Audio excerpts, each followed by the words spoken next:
Welcome back to the After Maghrib Podcast, wherever you are around the world. It's fantastic to be back. I myself have been off for a couple of weeks, so it's really nice to be back again. You guys have had some fantastic conversations to listen to in the last couple of weeks, so make sure you catch up on those. At the same time, make sure you subscribe, hit that notification bell on YouTube as well, so you can always tune into the latest After Maghrib podcast. Today we want to talk about something which means a lot, very close to all of our hearts, and that is talking about the ongoing persecution in particularly Pakistan, but also in different areas of the world. But why that matters to us, why it's something that we should talk about. What about the recent events in Parachinar, and ways in which we here in the UK or in the West can learn from the activism that our fellow community members are doing, both on the ground there and also from the West here as well. So inshallah, we'll get into that conversation. Before we do, as always, it's my great pleasure to be once again beside Sayyid Ali Radhawi. Assalamu alaikum, Sayyid.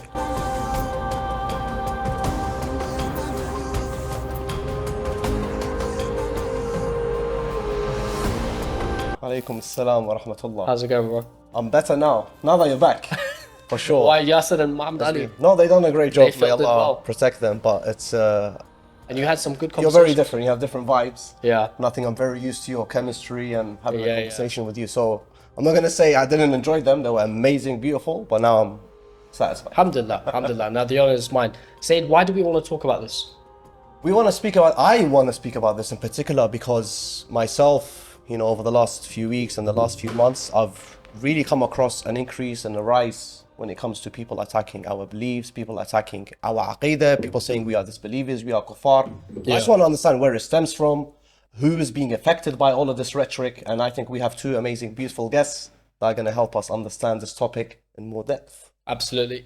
So it gives me great pleasure and honor to introduce our two guests, Zain, Awan. Assalamu alaikum, Zain. How you doing, bro? Assalamu Okay. And Sayyid Nadeem, Zaidi. Assalamu alaikum, bro. That's great. Assalamu alaikum. Reach up. How's it going? Bluetooth. Come from a bit of a distance. Yeah. How was the journey? It's all right. It's okay. I think there's a lot happening in the UK in the past couple of weeks, and I think that's also affecting some of the travel routes. Yeah. Like there's a lot of synergies in what we're discussing. Yeah. And actually in the context of what we are seeing in the UK as well, I'm pretty sure we can see some of those synergies and correlations as well. It's a great honor to finally be here. I know we've been trying to plan this for a few months, and Alhamdulillah. it's unfortunate that it's taking place when the world is in such a sorry state. But I think these are pertinent conversations that we need to have, and inshallah, as like followers of Al Muhammad, we should embrace these conversations in a much more critical way. So I really appreciate the invitation. But how was your journey done? Thank you both for coming. My journey wasn't so bad. I come from South London. But, for me, I've been an admirer of this show for a long time. So it's a great privilege and a great honor to be here amongst the celebrity couple that is Ahmed and Zaidi. They have very good chemistry. Very good chemistry. I feel like, in Urdu we have a saying kebab mein haddi. Yeah. So we're the kebab mein haddi. Yeah. So Well, I'm feeling more like the kebab right now. But no, honestly, Jenny, listen, guys. Honestly, I want to be able to give you guys your props because there is a serious lack of content when it comes to representation for Shias. You guys do a fantastic job. You guys have been consistent, and you guys have managed to strike a really, really cool balance. Where it's not creating any controversy. I'm sure you get loads of hate. Don't get me wrong, but that comes with being Shia. But you guys have got a really good podcast, and I have no doubt that you're going to get 100k subscribers very soon. And inshallah, this is going to go from strength to strength. And I think there's room for you guys to expand. So Inshallah. Let it be said today that inshallah, After Maghrib is going to expand into new horizons. Maybe, I don't know, maybe a full-fledged TV show. Good. Inshallah. I think we'll take it one Very kind podcast of at a you. time. You never know. We'll get there. whole Inshallah. TV station. On my day. Never know. Make it happen. The After Maghrib Network. How about that? Yeah, man. So listen, for those who don't know, Sayyid Nadeem is a researcher, an avid reader. He's been working in the Shia community in the UK for a long time. For the 10-ish years I've known Nadeem, he's been doing a lot of work on the ground here in the UK, working to build and develop community centres, working to develop business mindedness and entrepreneurship, which is something I know which is a passion of yours as well. And at the same time, I know this is a topic which is extremely close to your heart. The research you've done, you've come from a very prominent family back home in Pakistan, and obviously you're of mixed heritage as well. But the research and the activism you've had in this field is something which it represents you and your values as well. Zain, for those who don't know, Zain has worked with families affected by Shia killings, activists as well, both on the ground here and in Pakistan. He is an undergrad from SOAS, developmental studies and Middle Eastern studies, where his dissertation explored the appropriation of Islam and the Pakistan state, but with a special reference to minority communities. He lived in Pakistan, if I'm not mistaken, for a couple of years, 2018 to 2020-ish, which I'm sure was lots of fun. And you worked obviously with families over there as well. Multiple award winner and a lot of research as well. If I could just kind of kick off and ask, Zain, we'll start with you. Why is this such an important, obviously there are a lot of times to discuss this, I mean, in the last few years, I read a stat actually earlier that, since I think it's 1980s or something, there's been media reported over 23,000 Shias killed in Pakistan. And that's obviously a media statistic, and perhaps not one which is truly reflective of the true crisis. But why is today such an important time to talk about this issue? It's an interesting question as to why today. For me personally, why did I get involved in this? It's not just because I'm a Pakistani or a British-born Pakistani or I'm a Shia. It has always been a point of intrigue to understand how do we get from 1947, with the founder being Shia himself, Muhammad Ali Jinnah, Shia Ithnashri, at the time of creation of Pakistan, to a point where Shias, despite being considered Muslim in the country, are given treatment beyond actually minorities as well, because a lot of times we equate that Shias are a minority in Pakistan. Actually, they're not. 20% of the population of Shias, which according to some statistics is about 18 million, are Shias. Okay, and let me put that in perspective. Iraqis, don't get me wrong, significant Shia population, but the population of Pakistan alone is far greater than the Shia population existing in Iraq. It's the most significant Shi'i population in the world after Iran. So that in itself shows us the numbers and magnitude. Despite that, whenever I would hear discussions in the community around why are Shias being persecuted in Pakistan, there's an oversimplification. Things I'm sure you've heard too is like, oh, you guys are emotional, you love Azadari, you beat your chest the most, etc. And this is what causes this contestation. But it's actually something which is historic, because Shias are represented in Pakistan across different fields and sectors. For example, if you don't mind me saying, for example, your mother-in-law was a very famous Pakistani news anchor as well, right? Yeah, she was the only news anchor at the time. So. Yeah, and we can go into that too, but like there was, Shias are represented both film, industry, arts, culture, leadership and activism too. So they make up a significant part. So how do we get to a point where by 1980s onwards, we're seeing 26,000, some figures, for example, produced by Shaheed Foundation state over the past 15 years, we've had over 40,000 Shia deaths. Who's collating the numbers of deaths when it comes to Shias being killed in Pakistan? How is it being reported? Even the misinformation that we've seen. Right now, what we're seeing in Parachinar is the peak of negligence that the Shia community is facing on a mass scale, both by the media and the state, reducing what is happening, the cause of takfir against them, as just a simple mere land dispute. And this misinformation is at the crux of what we face as Shias, not only in Pakistan, but globally. And we can expand upon that a bit more, but that's why I think it's quite prevalent to have these discussions and to understand, actually, is this systemic? Is this something to do with the state as much as it's to do with an ideology of takfiriism? Who benefits from takfiriism? Who implanted, supported and funded takfiri ideology? And that started during the 80s, but we also have roots of it which existed in the writings of and the likes of people like Maududi, who is a very prominent, Maulana Maududi, a prominent scholar who takes the Deobandi school of thought before partition and post-partition, and his ideology is still there. So there are ideological reasonings, there are political reasonings, socio-economic powers at play. So it needs to be taken in that consideration, not just that, and unfortunately you've had Shia commentators from non-Pakistani backgrounds. I remember famously I was on a panel and the speaker before me said something along the lines of going through the different Shia genocides across the world or Shia killings. And then in Pakistan, you guys know they're very emotional people. And I was like, this is so, it reduces us as a community. But more importantly, we need to take it more seriously as to the significant impact that this Shia populace is having in the global Shia community. If I can just add something, you said about Muhammad Ali Jinnah, for those who don't know, and like you said, he was 12 at Itna Ashri Shia. The first prime minister. Even that's debated quite heavily, to be fair. Really? Yeah, I mean, they say he was Ismaili. But the point is, the conversation even around his Ismailism. For example, he came from an Ismaili family. The historical account that I rely upon is the fact that when he did want to go in, I think it's to do with his marriage, there wasn't a permission or blessing given by the Khan, and therefore he changed into Ithnashri. Albeit, whatever he was, doesn't matter. It doesn't matter. Why should the point he came from a Khoja Shia Ithnashri. He was a Shia of some form. The first prime minister was Sunni. If I'm not mistaken, the first Lord Judicial in government was Hindu. The foreign minister, the first one was Ahmadi. Like, we're talking about Pakistan, which at the time was developed as a state to act as a sanctuary for Muslims, a safe haven for all Muslims. For all Muslims. But now when we live in a world where part of it is that it was for all Muslims. Absolutely. It wasn't a Shia leader coming in and trying to impose Shiism on the population. It wasn't a Shia leader coming in saying, hey, you know what? Because I'm Shia, I'm going to enforce my beliefs and my way of thinking on everybody.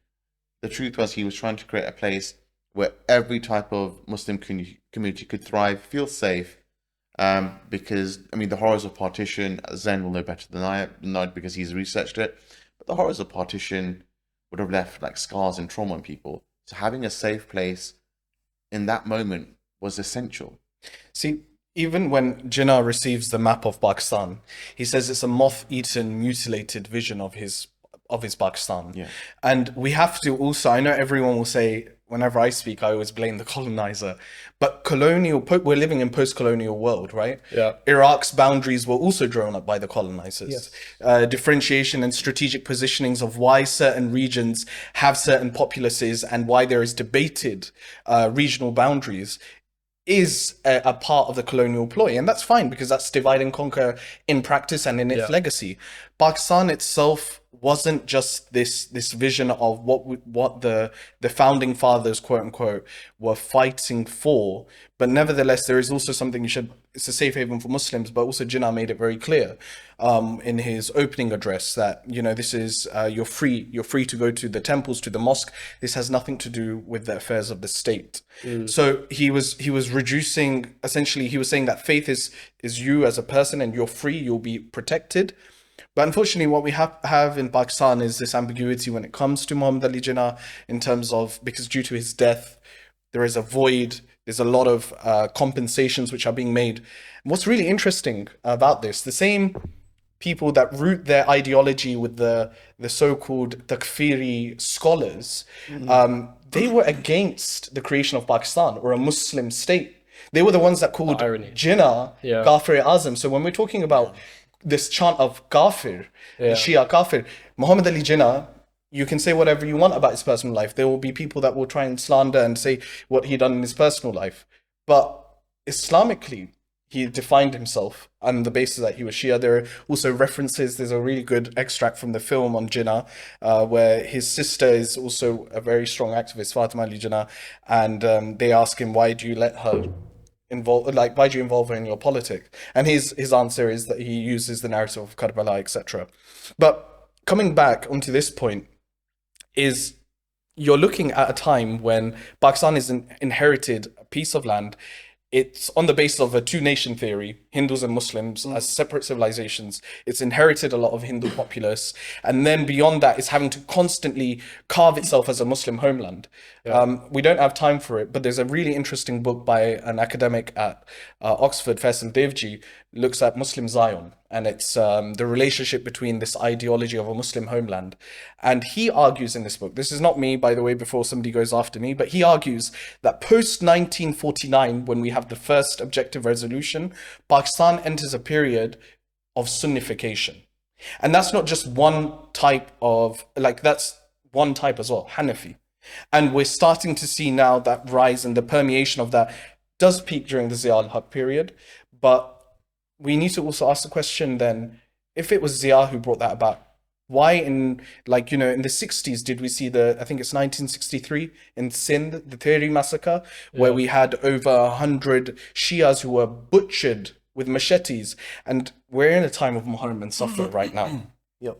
This always happens during Muharram, during the time when we are upholding the Azza of Aba Abdullah, and Shia forms of Azza in the subcontinent are both private and public facing. Yeah. So this is why I wanted to basically go into research surrounding this topic, because essentially now no Shia in Pakistan or globally, but I'm speaking about Pakistan, can afford the luxury of being apolitical, because whether or not you like to exist apolitically or non-politically, the moment you wear your black shalwar kameez and you step out, because for 40 days up until Arba'in, even beyond that, until Farhat-e-Zahra or Eid-e-Zahra, Shias will be in a mourning period very, very visibly. Yeah. So the moment you step out, you're already defined as... And there's demoralization as well, right? Absolutely. You all know about the Khatmal conversations and calling Shias... Yeah, I mean, going back to the point you were saying, when people put on that black shalwar kameez, when they decide to engage in the julus or in the any types of azadari, they've made that choice themselves. Okay, so that's their choice, that's their right to practice their religion. But to have their life taken away, to be attacked for it, yeah, that's not in their control. So when people say that you could stop this, you don't have to be visibly Shia, because that's a new thing in Pakistan right now. Interesting. That perhaps if you're not so visibly Shia, maybe it'll be a bit easier. These are the rationale and the excuses that are being made. Zain comes from a very academic perspective, and I think Zain's work is really important, which is when we were talking about the intro, saying that there's not many people out there actually studying this as a subject that will actually devote their time to. So this is a great thing from Zain to do. But the reality is, not a bunch of academics like Zain need to mobilize. The people that need to mobilize in order to prevent this is the average Shia person. Okay, even whether, I mean, the whole spectrum, whether you're very religious or whether you're Shia just by name. Okay, even the person who's Shia by name is affected by this, because just calling yourself Shia is enough to get you persecuted in places like So we're not doing enough. That's what you're saying. It's absolutely. But here's the thing: we will mobilize for various other atrocities and oppressions. Look, I've seen people march for Save the Tiger, man. Like, you know, when we feel strongly about something, we do it. But the problem is, there is so much ambiguity around the subject, which is why his work is really important. That's very true. There's so much, like, even numbers, like he's saying numbers right now, and I'm sitting here thinking, actually, my research has told me something different. Since 1947, in my research, recorded 500,000 Shias have been massacred. That's just recorded. And let's not talk about the mass underreporting that happens. Yeah. The mass underreporting that happens. It's really funny. Social media, if you open social media right now, okay, especially if you're Pakistani, you'll know this as well. Who's trending right now? Nadeem Arshad. Why is he trending? He just won gold in the Olympics. Yeah, I remember that. Won gold in the Olympics, okay? So I'll tell you, this is how I've seen the journey of that specific post. And even within my own house, my wife goes to me, he goes, is he Shia? I go, I don't know. And the reason why I don't know is because I remember a time when the Shia Sunni thing wasn't Yali Mudat wasn't reserved for just Shias in Pakistan. It wasn't. Oh yeah, well, not a My dad was saying this The as well army, the yesterday. Pakistani army, for the longest of times, when they march, what do they say? Yali Mudat. All their chants, all their training exercises have some sort of correlation to Imam Ali alayhi salam. Okay? So this idea of Imam Ali wasn't just the Shias in Pakistan. It wasn't just for them. Now, so we're thinking about this. Turns out he is Shia, to be fair. You look at the scenes from his hometown. They're all Nara Hadri, mashallah. And power to them for doing it. But he's being labeled as the son of Pakistan. This is what I find so amazing. The son of Pakistan. How can the son of Pakistan be a Shia, though? How is that possible? How is it possible that the son of Pakistan can be Shia? It's great when he wins a gold medal. But the state, the clerical class in Pakistan, okay? And most importantly, the silent majority will watch idly as Shias are persecuted. They will justify, they will make excuses. This is Make it something, make sense, man. This is something very similar in Iraq, by the way. I don't want to lose the focus from Pakistan, no. but you mentioned, for example, you grew up in a world where there wasn't any of these issues. And if we go back to Iraq earlier on, before I would say the invasion, even during Saddam's time, there were never any issues between Iraqis themselves, between like Sunnis and Shia. You would even have prominent, for example, Sunni poets writing poetry in praise of the Ahlul Bayt and the Fadail of Imam Ali alayhi salam. You will see intermarriages between Sunnis and Shias as well. And then there was a sectarian rise that happened very, very recently after the post. So I can just add just quickly, because what happened, because in 2017 Human Rights Watch said that 95% of all sectarian violence worldwide is targeted towards Shias. So where is the change? Because from my understanding, at least with Pakistan, there's a very clear investment from Saudi institutions for the setup of madrasas and schools across Pakistan, tens of thousands of schools across Pakistan, and you see the transformation of ideology from that investment 30, 40 years ago where it began until now, and obviously the rise of Lashkar-e-Jhangvi and all of these groups. How does it get from a place which is pluralistic in its nature to now a place where there's sectarian violence around every corner? Yeah, I guess so. For me, it's just to come back on a few of these points as well. Like, where does this idea? Because in Pakistan, the famous thing was it wasn't tolerance; it was acceptance. I'm going to speak about my own family here. When my grandmother organized the first julus and majalis in our village,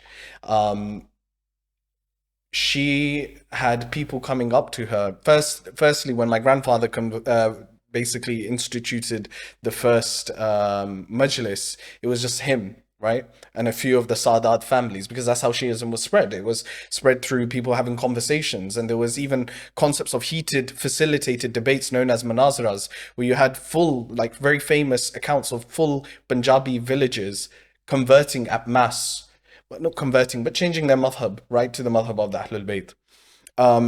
And even when the first like majalis, like we hear these stories that the Ahl Sunnah who were very who didn't know what this was, all of a sudden the next years they would come and contribute, and they would be part of the juluses, and the same juluses which are attacked the participants are Sunnis and Shias, right? The Shias are majority, but we have a lot of Sunni participants across different villages as well. There are very interesting works which are there. When we look at things like Sha'air of Imam Hussein, such as the Tazia.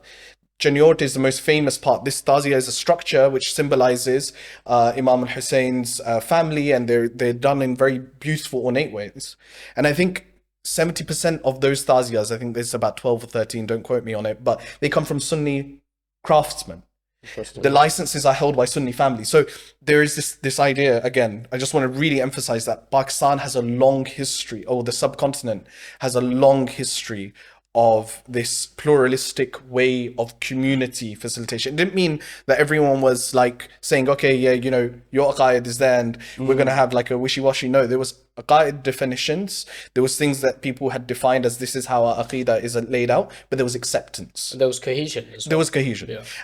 These words of sectarianism as well, the irony of it is that sectarianism is not a word which we find in sort of like Middle Eastern languages or semantics, even in like the South Asian the languages. Why? Because sectarianism's origin come from state, of church and state. When you had a church physically enshrined into the state, such as the UK back in the day, when it goes from Catholicism to Protestant, a Catholic has sectarian strife. There is no definition, even in the Constitution of Pakistan.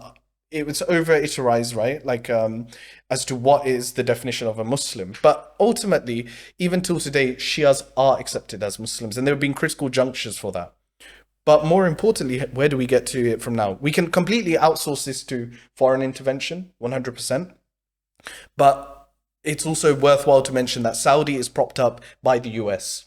Okay, so during the Cold War, we're seeing the US coming into Pakistan with Zia al-Haq and saying, okay, well, we need to sort this thing out because you guys are going to create that barrier for us.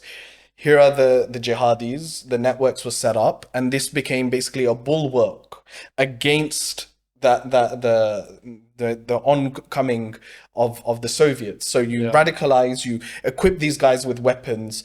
Now that they've gone and fought, but also the question here, a lot of Pakistanis love to say, well, that was imported ideology. Well, you had these guys bred in your own country. The ideology was something, because martyrdom is also used as another guise on the other side, you know, to kill yourself in this cause of God, to fight for this homeland. So now you have that. The war is fought, money is brought in, to the point where there are some documents which also say Zia al-Haq ripped the correspondence of him receiving funding from the US. But it's documented fact. And Zia al-Haq in himself is a whole podcast. But then you see that same amount. Now what's happening? 79, you have revolution, obviously. The Islamic Republic in Iran has their revolution. Now the tables turn.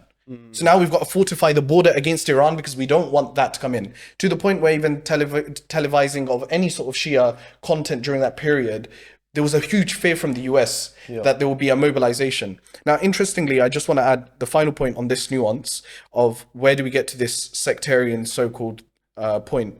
Shahid Arif Hosseini, who came in and was branded as like an agent of Iran that was setting up. He's seeing Shias being killed on a mass. We see the likes of Lashkar-e-Jhangvi, Tariq-e-Taliban in Pakistan. Later on, we see these sort of factions. But let's just call them militant outfits. Killing Shias left, right and center. We make a significant population. The more you kill us, the more we spawn. That's why we're called cockroaches as well. Because when you hit us, we turn around and we beat our chests. This is the things that they would say, right? And they say it. That's the rhetoric. The rhetoric is wild. The rhetoric is that. You turn over your slipper and you'll find these cockroaches everywhere because they've infiltrated everything.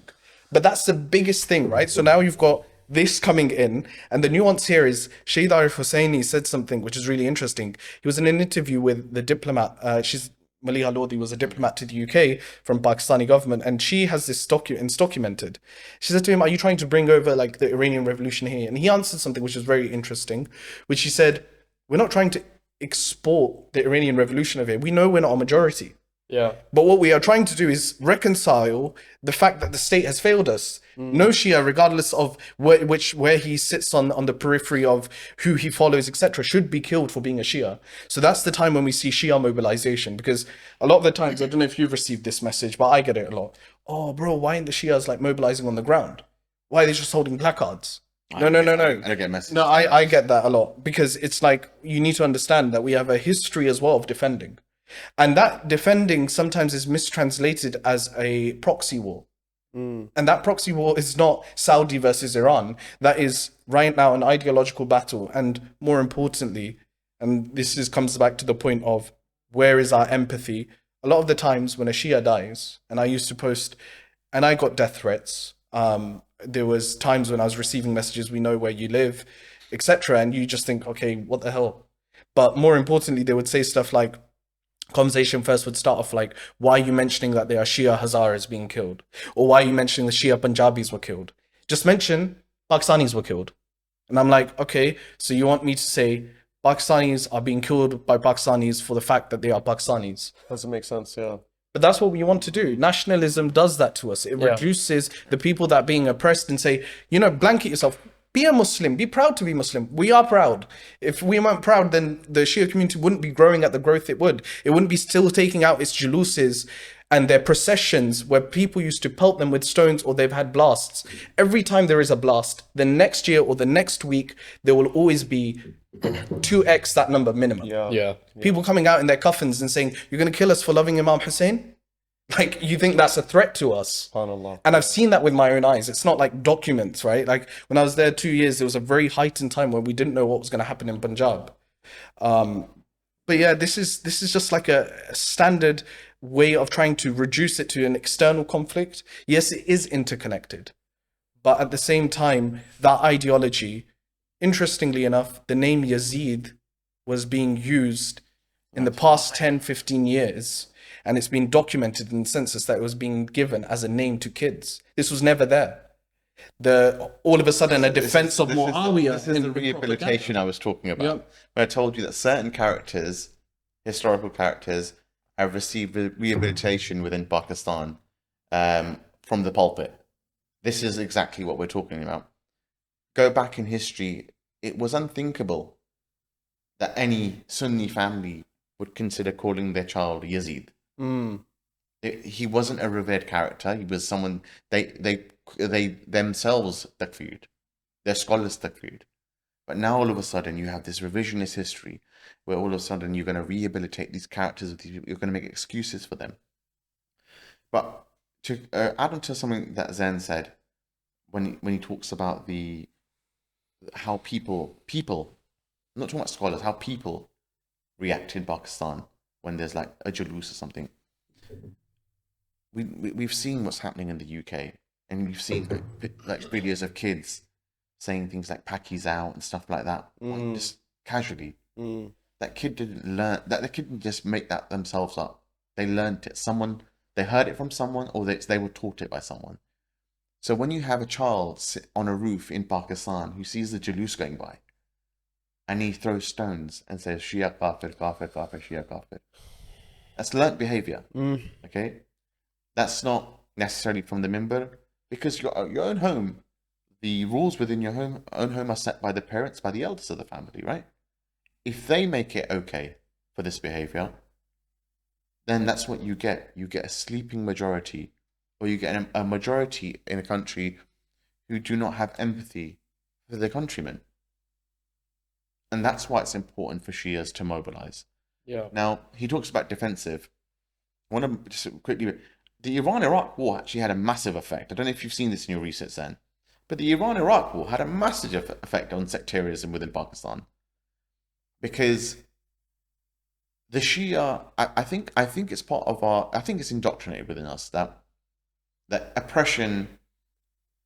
And I don't want to say that we fight against oppression the most, but I think because of our history, because of our theology, when we see oppression, our feeling towards it is probably a lot more severe than other communities. Actually, I'm going to go out and say that, because I do believe that, if I'm honest. I'm going to go out and say I do believe that because of our theology, because of our doctrine, when we see oppression, we are far more verbal about it. We are far more proactive about it. There you go, Karbala, Karbala. That's exactly what it is. Like, so, our school is Karbala, right? Yeah. So when we see this oppression, we're more proactive about it. But other schools necessarily won't feel that way, and that's fine.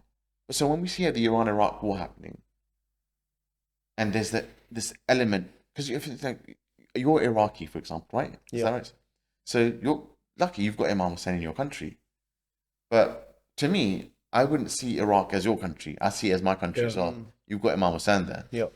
So if I had to go up and defend Imam Hussein's shrine, I wouldn't feel two ways about it, because Imam Hussein is for Shias and for everyone. But Shias claim it, let's be honest, right? But it's for everyone. But our connection with Imam Hussein is undeniable.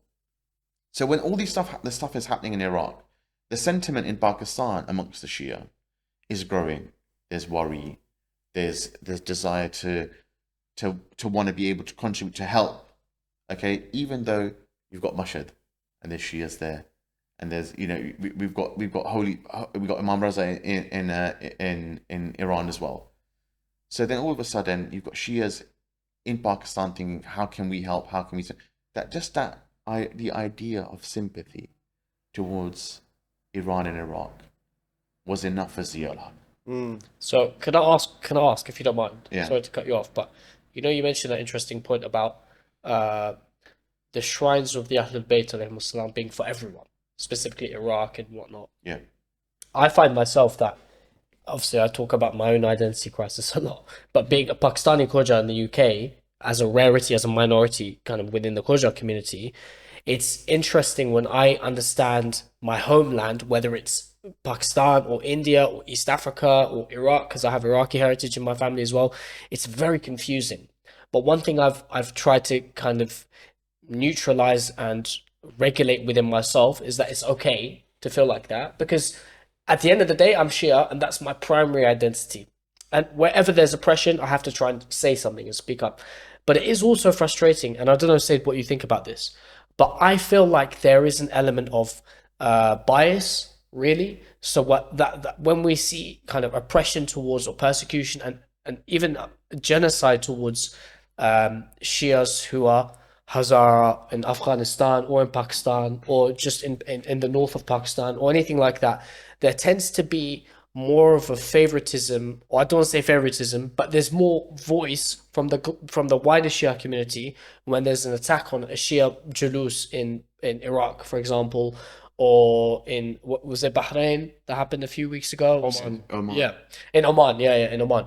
So I mean, these kind of things mobilize the community a lot more here. Do you feel like that's the case as well, as opposed to when there's attacks in Pakistan or Afghanistan? What you've said is very true, by the way, and I don't think it's because I think, let's say, Arabs in general, I'll speak on behalf of Arabs, choose this, is that there is no awareness for other genocides that's happening within our community. So if we talk about, for example, our centers, our community, our leaders, they will only focus on what's happening within our borders. Anything happening in like South Asia or in other parts of the world, no one really speaks about it. Yeah. And if you look around the world, the ones that do are Arabs living in non-Arab countries. So for example, you find them in North America, you find them in Canada, you find them in the UK, in Europe. They're the ones who are raising awareness of what's happening. For example, what we see in Parachinar recently in these attacks. But we're always aware of it, but we don't know why it stems. We don't know where it comes from. We don't know who's killing who. All we know is that Nasabi is killing Shia. Yeah. That's all we know. Yeah. Nothing else. We don't know the history behind it. We don't know who's funding all of this sectarianism. We don't know nothing. I'll be honest. So yeah, But I don't know whose fault it is and who do we blame. I think good to understand from Zain, because he's done the research on it. Yeah. In terms of from the indoctrination that happens within Pakistan, where does that actually come from? I must caveat that my research is ongoing at the University of Cambridge. You have to be geopolitically aware to know these things. So the average Shia teenager... I don't think you need to be geopolitically aware, but there needs to be we need to raise, if we're talking that our school of thought has this awareness for global awareness, right? Yeah. We're not talking about political affiliation and allegiances here, but we're talking about, let's raise the mentality and the intellects of our youth that are engaging in this discord and conversations, right? And so it should be like that, because we're seeing across the world all of these issues rise their ugly head again. When you look at, I remember something when I went to Iraq, for example, the impact does happen across border. I was wearing a shalwar kameez, kurta, and the first time I went, I think it was 2013, right? And I've been going every single year, and I've noticed how the sentiment has changed. But that was the year, looking at post Daesh, and I was stopped multiple times, asked if I was Daesh, as in going to the shrine. It would be because they'll say these are the sort of clothes that those guys wore. Then over years, because they've started to see more familiarity, right? Why I use that example this year now, in the past 5-6 years, they'll say Taj Rasi, welcome us, we love Pakistanis. There's a lot more affection. Why does that happen? Because familiarity is lacking. There is a lack of familiarity when it comes to non-South Asian populaces in realizing what's taking place. Because I'm just speaking about Pakistan. You just need to look at what's happening in Kashmir in terms of the closure. So on the other side, you have a Hindutva government, which is also oppressing Shias there as well, and Muslims at large. Then there is also Muslim internal sectarian, this sort of, but let's call it what it is. Anti-Shia violence exists. But why I say the familiarity is really important is because even if you look at the establishment of modern day Karbala and Najaf, right, you'll find that there's a huge contribution which comes from South Asia. Shia civilization isn't just something which is limited to the places of the shrine, but they have an interconnectedness. You go into the museums of Abu Fadl Abbas, Imam Hussein, see the contributions there, the gifts which are presented from the princedoms and kingdoms of which were living in the subcontinent. The Nawabs during the period of colonization, and you have this from both Shia kingdoms or princedoms as well. When they were being colonized, a lot of their gold they sent as collateral to the shrines or to the shrine cities, and the constructions were actually funded through the subcontinental Shias. The plantations of date palm trees and the forests, irrigation systems.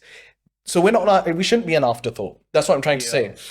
But the issue is that there's not enough research which is being shared about the contributions of Shias of the subcontinent to those greater Shia heritage.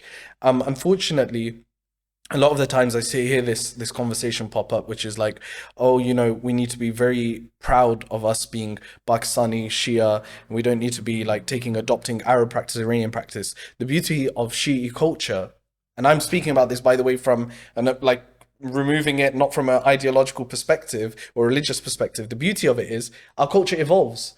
It came in, maybe it came in with the Safavids, maybe it came in through Hijaz, because we have dates of Shias existing prior to even when Sunni Islam came into the subcontinent. Or Shia commemoration as well. We have documents of it too. So the important part here is that the rituals. Not just rituals, but also Shia communities, which have existed, for example, in Gilgit, Baltistan, and they came in through different alleys, not just with the conquest, which is popularized. The conquest came in, and we see that Sunni, that's the first time Sunni Islam was mainstreamed.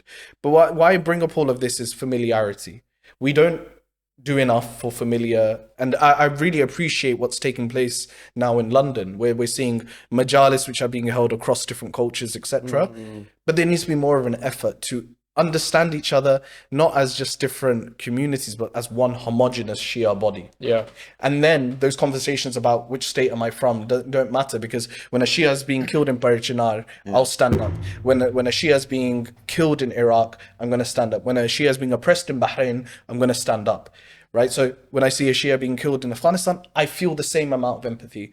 So with time, that comes through. And do you think this is what will help the targeting of Shias end? No. So the targeting of Shias to end, we have to also accept that this is a reality. Because we say it's an ideology that's killing us, right? I mean, I don't think we can control the ideology. What we can control is the response to that ideology. Obviously, Zain, mashallah, has the optimism of youth.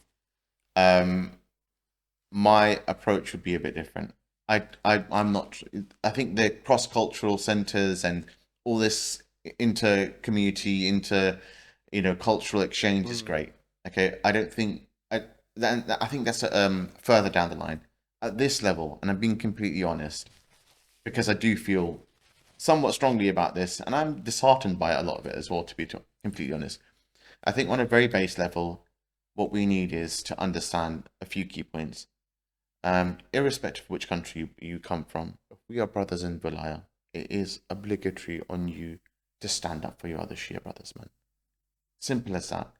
Don't look at their community, their class, if you disagree with some of their cultural practice, it doesn't matter. We need to have just simple mobilization on the killing of Shia. That should be enough. You don't need any more information than that. She has been killed, time to mobilize. And the problem, the problem that I see is, whilst the academic, to be fair, I have actually heard, one person has actually spoken about this. Sayyid Amar has actually spoken about this in the Majlis. I remember quite clearly, and I remember it because I was surprised. I was surprised, because he's not from the subcontinent. He's from Iraq, as you well know, and he spoke about how for a long period of time, the hub for Shia power was in the subcontinent. The spread of Shiism was happening from the subcontinent. Things like Khandanij, these aren't just like afterthoughts, right? Like we had whole families where like people had reached the level of ijtihad. Lucknow was the madrasas of Lucknow, the hawza in Lucknow was not only just teaching standard jurisprudence, I mean, as many other hawzas at the time would. The literature that came out of Lucknow. There was physics, discussions around mathematics, so they were pioneering, right? Shias as well. Lucknow is known as that. I mean, now because of partition, it's passed on. I think I know what you're saying. Like it takes a lot of time for us to arrive at that point. But what I'm saying is that we have to first find bases of familiarity and to ensure that this narrative is not just hijacked into one thing, because we've got to look at advocacy. And when you're talking about, we had this discussion about where is this ideology permeating from? There is obviously, and I want to come back to that point you mentioned about reimagining, because imagination is the key part of how states are formed.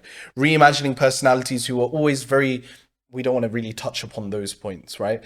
Now you're praising them. No, beyond the Khulafa Rashidin, right? Like they were like the ones which there was a lot of strategic ways, but Ahl Sunnah were aware of the Shia belief system and the rejection, right, of that belief system, but there was an acceptance that doesn't define you as a Muslim. To accept the Khulafa doesn't make you a Muslim. To accept the finality of the Prophet, that's the condition of Islam.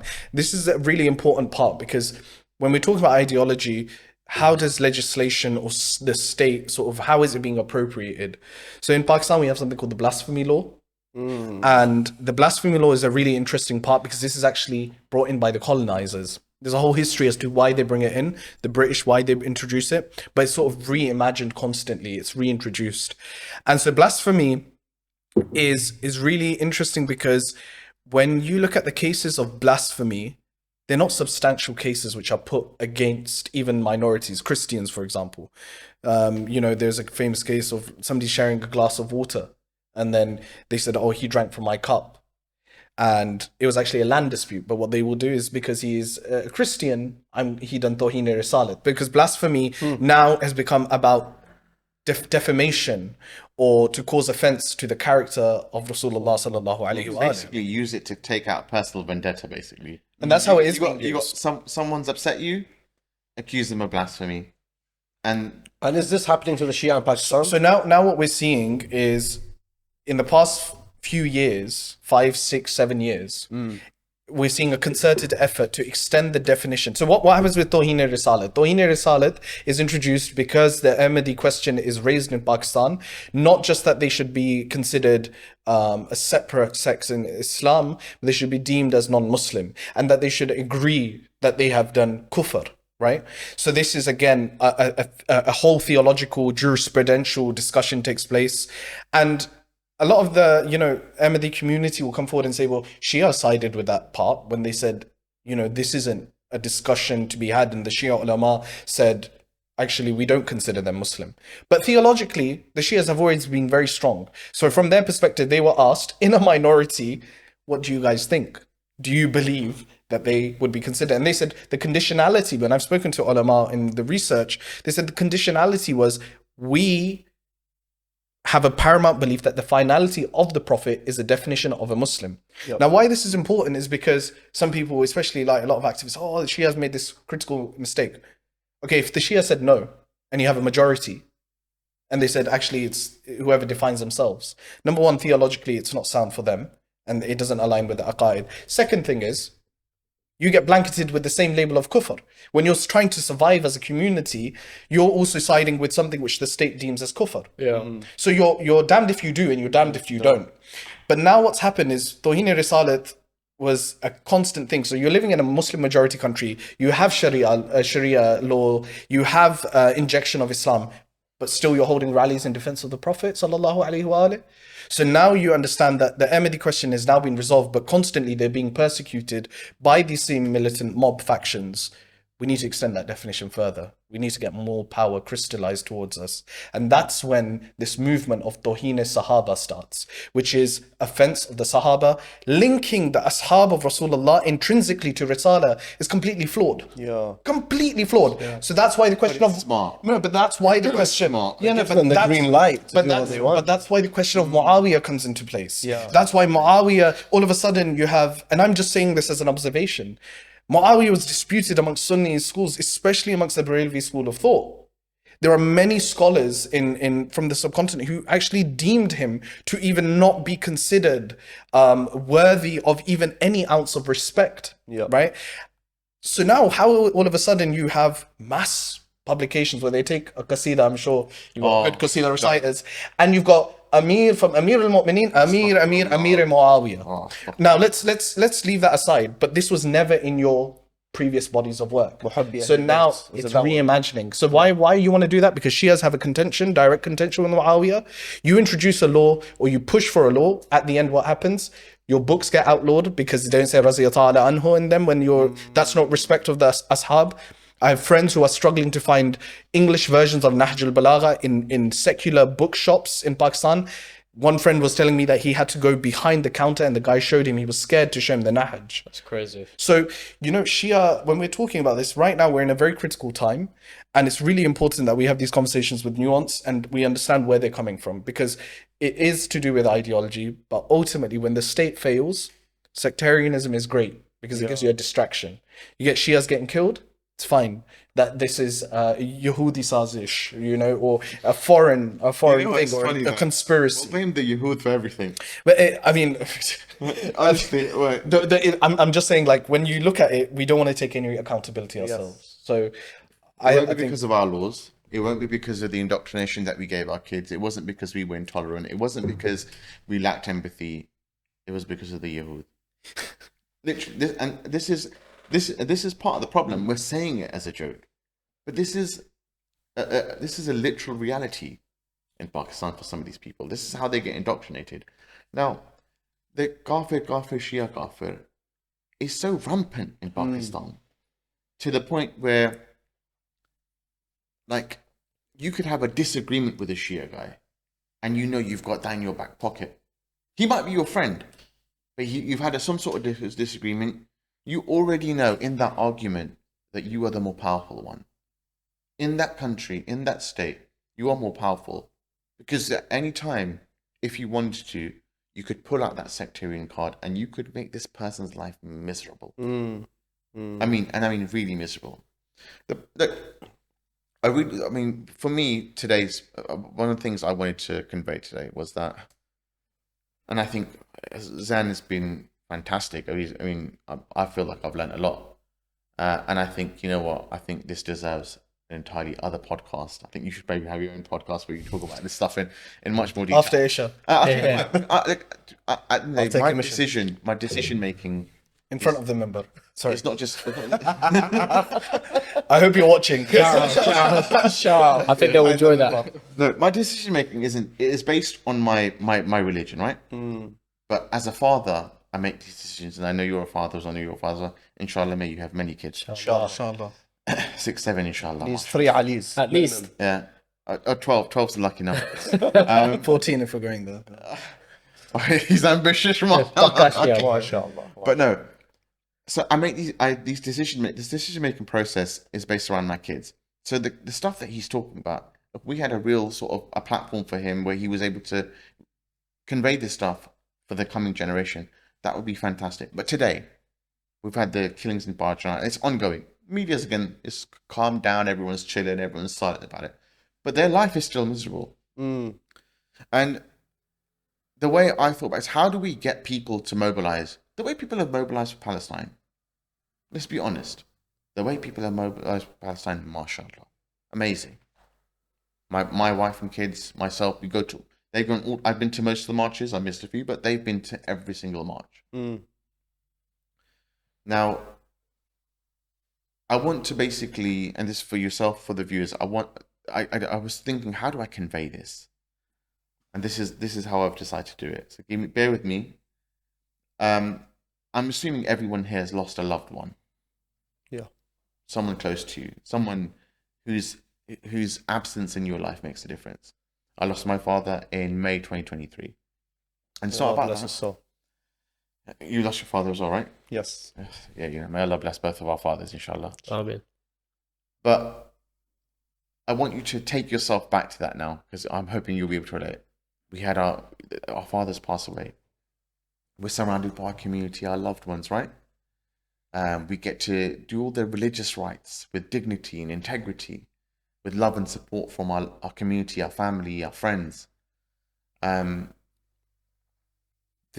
Shias in places like Parachinar, I'm going to give you one specific case, and I'm sure you must have come across this in your research. It's not Parachinar, this is actually in Afghanistan, amongst the Hazara community.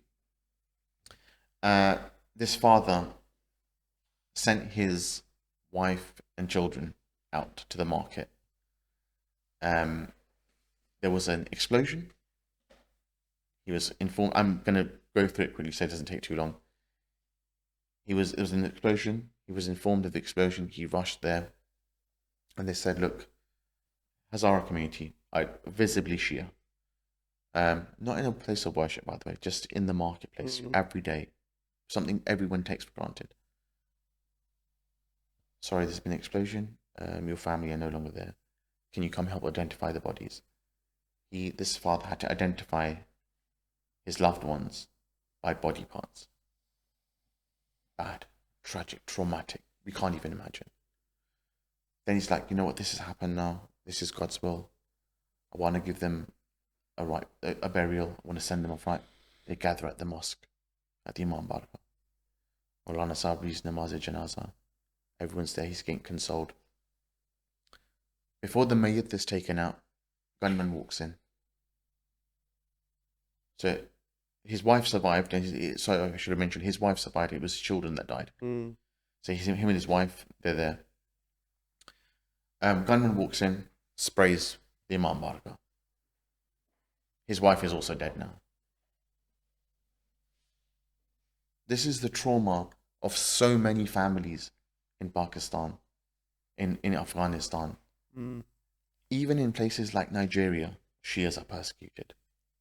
You have the Zaidi massacre. Okay? You cannot move away from the undeniable truth, and the undeniable truth is they are persecuted because they are Shia. And until Shia people in Western countries like London, the US, decide that, you know what, we have privilege, we have power, we're going to mobilize, and we're going to march in the same way that we march for Palestine. We are going to march for every time there's an atrocity against Shias. We are going to increase our political capital. We're going to make sure that the state, the establishments know that if we want, we can mobilize and we can make their life a nightmare.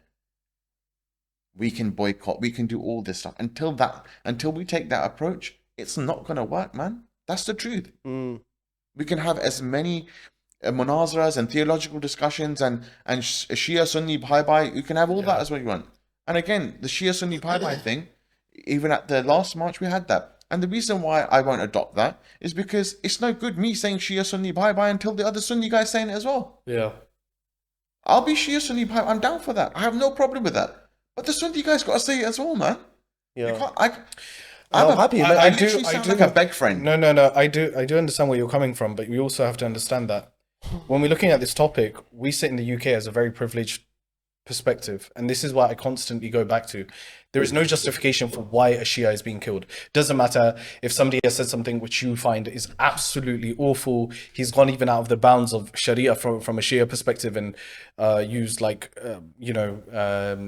inflammatory language or swear words, whatever. There's no justification why a Shia is killed. If you have an offense to be made, bring it forward to the court, and then obviously we know the judiciary is flawed. But I will say this much, that we shouldn't turn this narrative into a Shia only issue. Because what I mean by that is, with Shia persecution, Sunnis are also affected. Sufis are also affected. Christians, Hindus, even if you look at the minority attacks, which were documented, there was, I think, over 70% on the violence register were actually against Shias. But you have Sunni, the Sunni community which attends a lot of these places, darbars, for example, 18 darbars. Darbars are like Sufi shrines, which are also targeted. Now, why Sunni Shia bye-bye is used as a thing is also to confront those that are saying these guys are no longer Muslim. And I agree. The Sunnis should also say that. I'm going to push back a little bit. Who's saying Shia? No. But in a protest, I'm going to say in a protest which is attended mainly by Shias, the Shias are going to be saying that, right? If a Shia says it. Now, I don't personally think that I need to say that because I don't need to justify my Muslimness in the state. But what I'm saying is, there are also many Sunnis who are also now going forward in this advocacy. Our goal, what is the Palestine protest? It's not Palestinians speaking about Palestine. It's the vast majority because they've been able to communicate. If we're going to take learnings, let's take them. It's not oppression Olympics. We take learning from them and we say, how do we advocate for this cause so that you understand it's in the best interest for every Muslim that Shias are not killed in the state. It is in their interest. And that's the issue. If we are going to further crystallize ourselves into this, like, we're going to sit here and we're going to go there, we need to understand, if we accept, for example, a lot of the liberal Pakistani, what they called liberals, will accept like a more Sufi adoption of Islam. So there's a whole conversation, by the way, and we can have this debate. Yes, I know, it's definitely in reference to the audience, in reference to the people that are most likely to receive this information, what should they be doing? And this is what I'm trying to refer to. Let's just take London as an example. The UK as an example, sorry. There's at least 500,000 Shias in the UK. Right. How many people were at the march, bro? Let's be honest. How many people were at the protest? No, I understand. We have a grievance. That is my your grievance is with the community, right? Our own community.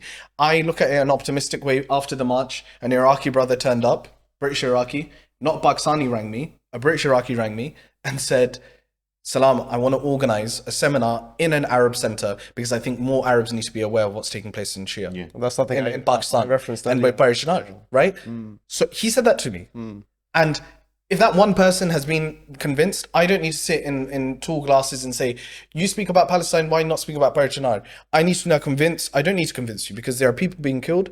We stand against oppression. And I know you shared that anecdote.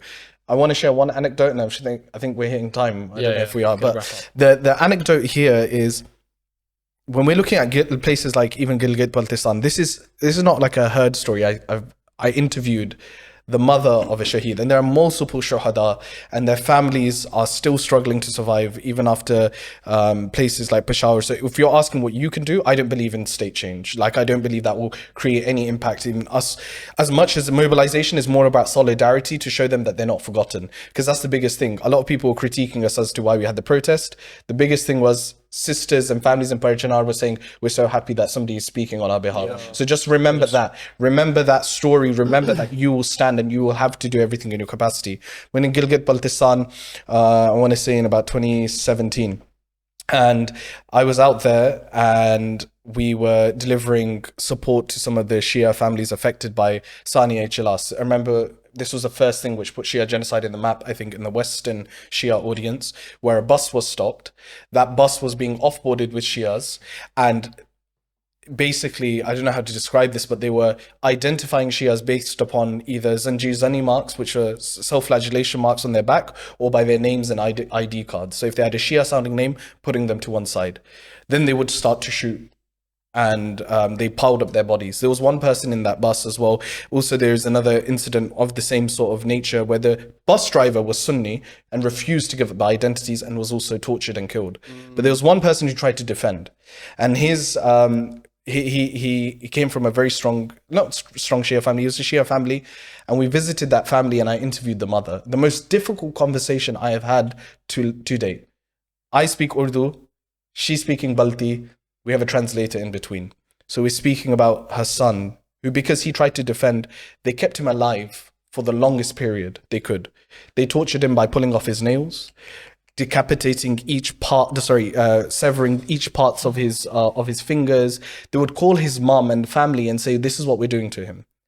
So by the end of it, when his body returned back in a black bag, she could no longer identify her son because it was in pieces. Right. And I remember one thing, and if this is what we got to remember. I said to her after this interview, she's mourning, she's crying. Her sons, she has other sons who are standing by, 4 or 5 sons standing next to her. And I said to her, if now you could go back in time and you could say that you tell your children you don't want to be Shia or with, say, the Shuhada. Because I think, if I'm not mistaken, Shaheed's name was Ali Akbar or Akbar. So I said, would you have given him another name? And the mother turns around and looks at her children and she says, these are people in Baltistan in the height of Shia genocide in that region. She turns around and says, if that thought crosses their head, then as a mother, I've failed. where am I, and where's Al Muhammad? Where are the sons of Zahra, and where am I? So that if I had more, I would give them in the way. Wow. So when you talk about indoctrination of where that thought's coming from, more importantly, we have a school of thought, we have a legacy, and that's why we say our darsaga is Karbala, because we see mothers in Karbala that throw back their heads and say, what we give in the way of Al Muhammad, we don't return. Yeah. That's the stories that keeps us alive in Pakistan. And that's why it doesn't matter how many Shias are killed to date, and how many will be killed, and how many blasts will happen in Pakistan, that legacy of Karbala is still alive. Yeah. And it will continue to thrive, and it will continue to empower the community wherever they are. We need to look beyond now this politic of he follows this Maraja, oh, he's an Iranian, he's a Shirazi. We're getting killed left, right, and center.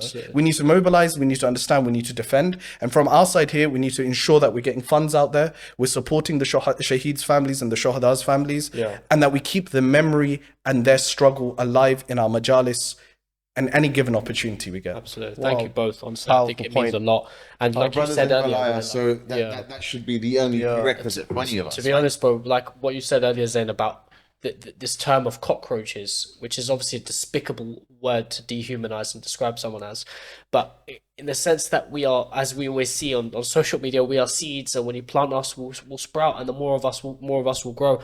A relative, a cousin of mine, his name's Asad Gokul. He's Very good vocal. activist. Follow him. Yeah, Follow he's amazing. Very. Inshallah, we pray for his safety. Absolutely, You know, yeah. like he's an absolute gem. An example, right? His dad was Shaheed, and he's now at the forefront in the mainstream media. He's vocal about the oppression and the persecution of Shias across Pakistan, and that just gives me an example of someone who is young. He's a student, and his dad was Shaheed, his uncle was Shaheed, and he came out and he's made himself known, and mashallah, he's doing so much good work, and this will continue. Like, they will not silence us. We'll continue to do our azar, we'll shed our tears. We won't be apologetic about being Shia or loving Alam. Yeah, it's amazing that you said That is our identity. Ultimately, we are, like you said, we are the lovers of Abu Abdullah al-Hussein, and in these times, these days, we take the most pride in that. So for them to strategically target Shias in this period of time, it's so stupid to imagine that that will hurt us, right? Yeah. Because you'll feel the most adrenaline, the most motivation at this point. So listen, guys, thank you so much. I really, really appreciate your input, your education for us, the wisdom that you've shared with us, and also the practical steps that we can take to really see how we can make more of a difference, and understand the situation further, because it's a responsibility on all Muslims, like you said, and not just all Shias, nor just Pakistani Shias as well. Yeah, and even at a local level, I just read it go on. because there was a message which was sent today, and I was listening to it on the drive down. A family in Islamabad who run in a small Husseinia inside the house. It's a historic one, and that was closed down because of these takfiris. Yeah, but is that where that lady is? Yeah. So is the wife of anyway, we're going to go down a different discussion. But anyway, Takfiris who closed this down, sent the police through, threatened, blah, blah, blah. This is a Husseinia, which is a very critical Husseinia in G7 in Islamabad, called Buddha Imam Barga, is commonly known as that, but I think it's Mefli Imam Musa Kazim, or one of those, or Bab al-Hawaij, one of those. They closed it down. There was a lot of there was a lot of issues there. But I was speaking because it's a close friend of mine and their family I know very well. So I was speaking to the auntie who's one of the organizers, and she said one thing, which is, I said, can I share these clips? And she said, keep sharing, because this pressure which is coming from outside is affecting local governance, because they don't want this to get out of control. As in, they don't want more people being aware. So like, when we're sharing these things, when we're going beyond it, like, do whatever you can in your capacity, because you don't know how much impact it's having on the ground, because the last thing they want is negative press. Yeah. And boy, now because of social media, no one can control it, right? That's what I mean. When our protests are full of a lot more people, when our social media is speaking about this in this constantly, then people have to pay attention. Which is why I'm saying at least within the UK, we have a good solid community. Yeah. When the next time, and inshallah, maybe the community will see this and think, all right, you know what? The next time something like this happens and I see a protest, I'm going. Absolutely. That's all it is. No, we can't. Brothers in Valaya, doesn't matter which Parachinar you follow, doesn't matter. All that stuff is irrelevant. Yeah. Your brothers in Valaya, okay, bring your non-Muslims and Sunni friends, everyone, bring everyone along if you can. But at the very least, you should turn up. That's the all minimum. I'm saying. Yeah. I don't have the optimism of Zain. I'll be honest with you, because we come from a madhab which has always been oppressed, but we're optimistic because we know Imam al-Hujjah is coming, right? So we should there's a great always, picture, bigger we picture. should always remember that and keep that optimism that Yeah. he's coming and he's going to establish justice. We know up until that time we're not going to get there. But that's what I take. I mean, if that's why we want to inject that back. Okay, So, mashallah. But I think as long as we can do, I think that he's right. He's absolutely right. There's no doubt about it. But we definitely can do more. Yeah, 100%. We can definitely do more. No, I agree. That's where we'll agree. That's my last point. We'll definitely agree. We can do more. I mean, look, you found out you're not just tolerating each other now. You what's the word? Accepting each other. We've got good chemistry. I said, thank you so much. Wallah has been a very educational conversation that I've learned from, and seeing where all these issues are stemming from in Pakistan, the early history to where it is today. This is something I'm not aware of, and I don't think the Shia world is aware of, unless you're from that part of the region, that part of the world. So I've learned so much. Thank you both for your contribution. I know you've come all the way down from Peterborough, South London, and I'm sure everyone listening and watching has learned something new. And inshallah, if you are a Shia of Imam Ali Amir al-Mu'mineen, and you claim to be, and we all claim to be, inshallah, we are under his wilaya, don't feel scared. And there were some points I wanted to mention, but I was like, you know what, I am not going to bring my points of view in a discussion and try to make this sectarian, because whenever the Shia wants to speak out or defend his beliefs, they're going to say, what? You're causing division in the community. So I'll stay quiet, and inshallah, we'll just stick on the points that we learned from today. No, I think it's an important conversation we need to continue having. Yeah. The points I'll have on a separate conversation. I think we should have that conversation soon, inshallah, and we'll go from there. Inshallah. Thank you for having us and facilitating this conversation. It really means a lot. Been phenomenal. And especially, I'm sure that some people in Pakistan will be watching this conversation. So shout out to them. So we pray for them. And if you're listening, please recite Surah Fatiha for all of the Shuhada and for all of those that are fighting the struggle in Pakistan. And we pray that they are granted victory as soon as possible as well. And the more you kill us, the more we're alive. Yeah. And the more you try cut the dhikr off, whether it's from the time of Maytham, the cause of Labbaik Ya Ali still echoes around the world, and it will never end. No. And you mentioned the story towards the end where you said, the poor son, the mother was speaking about, they took out his fingernails, they start decapitating his fingers, if I'm not mistaken. And it reminds me, we're approaching the Ziyarah of Arba'in very soon. That was a time where people used to go to Ziyarah, to the shrine of Imam al-Hussein, and they'll give their limbs. And the very, very famous poetry in Arab world, لو قطعوا أرجلنا واليدين نأتيك زحفا سيدي Ya Hussein, whether you cut our limbs, our hands, our legs, we'll come crawling. The love of Ahl al-Bayt is never going to end, and it will continue. And inshallah, I don't want to sound sectarian. Let's go back. No, I don't think you'll sound sectarian, but This is the problem. You're Shia, you want to speak, you're sectarian. Yeah. And this is coming from the Shia themselves. But I think the whole issue, I think the Sunni world needs a change. But We'll save it for another day. All right, guys. Thank because the Sunni world needs to do more when it comes to this. all right, part two. Part two. You should have said this at the beginning, because this is what I was waiting. I didn't want it to go this way. That's the problem. It's true. There is a responsibility on them as well. I'm not blaming them. No, but there is responsibility. Responsibility on the majority is always there. So I think which of us had enough. All right, that's it. No, but see you next week. is on the majority. Thank you very much. Take care. We'll see you next week.